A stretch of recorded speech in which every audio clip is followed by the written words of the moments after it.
मुंबईचा महापौर हा महायुतीचाच होणार. मुख्यमंत्री फडणवीसांचा निर्धार. कुरबुरी भांडण टाळत मुख्यमंत्र्यांनी दिला महायुतीच्या एकीचा नारा. पुणे जमीन व्यवहार प्रकरणी अधिकाऱ्यांकडून पडताळणीनंतर कारवाई व्हायला हवी होती. अनौपचारिक गप्पांमध्ये अजित पवारांकडून अधिकाऱ्यांवर खापर. मुलगा पार्थला झुकतं माप दिल्याची चर्चा.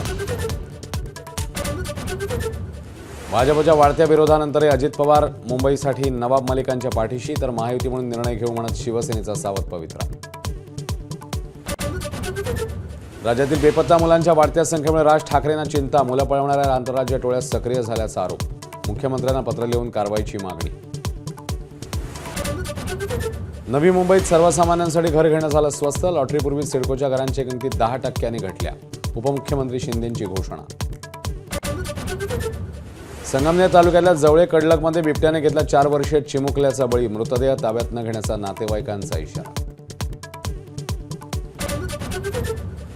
रायगडच्या पेणमधील ईव्हीएम मशीन ठेवलेल्या स्ट्रॉंग रूममध्ये चक्क उंदरांचा वावर. उंदरांनी स्ट्रॉंग रूमचा दरवाजा उघडल्याचा प्रकार सीसीटीव्हीत समोर. स्टार फुटबॉलर मेसीच्या 70 फुटी पुतळ्याचं कोलकात्यामध्ये अनावरण. अवघ्या 10 मिनिटांमध्येच मेसी रवाना झाल्यानं चाहत्यांचा संताप. स्टेडियममधल्या खुर्च्यांसह बाटल्यांची पेकापेक. ममतांनी मागितली चाहत्यांची माफी.